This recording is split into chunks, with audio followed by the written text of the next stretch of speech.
Баршаңызға қайырлы күн достар, менің каналыма қош келдіңіздер. Бүгін сіздермен тәбетіңізді ашатын требуха салатын жасаймыз. Міндетті түрде жасап көріңіздер. Алдымен сәбізімізді корейский теркадан осылай жіңішке қылып, асықпай теркадан өткізіп аламыз. Міне осындай болу керек.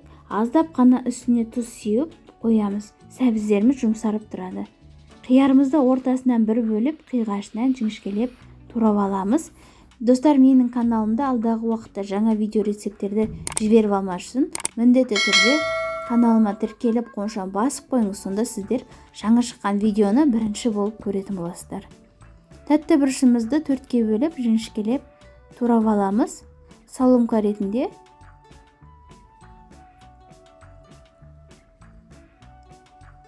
салатымызға қосып қоямыз.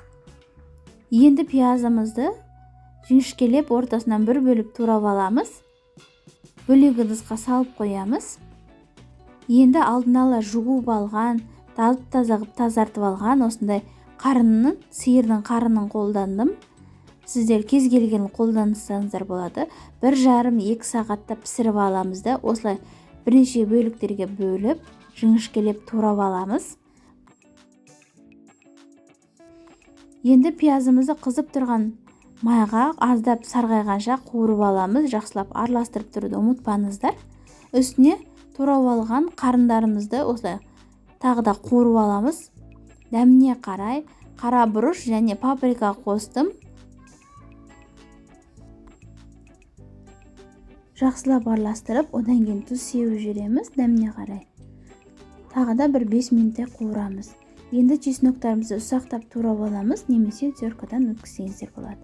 Жасыл сарымсағымызды турадым, одан кейін укроптарымызды да турап алдым. Қуырып алған қарындарымызды салатымызға қосамыз, және ас көктерімізді де салатымызға қосамыз.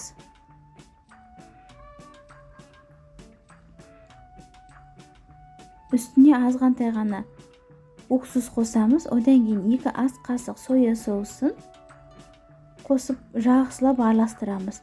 Салатымыз өте керемет дәмді болады. Міндетті түрде жасап көріңіздер. Достар, сіздерге салатым ұнаса, каналға тіркеліп қоңшаны басып қойыңыздар. Менің жаңа видеоларымды жіберіп алмас үшін және достарыңызбен бөлісуді ұмытпаңыздар.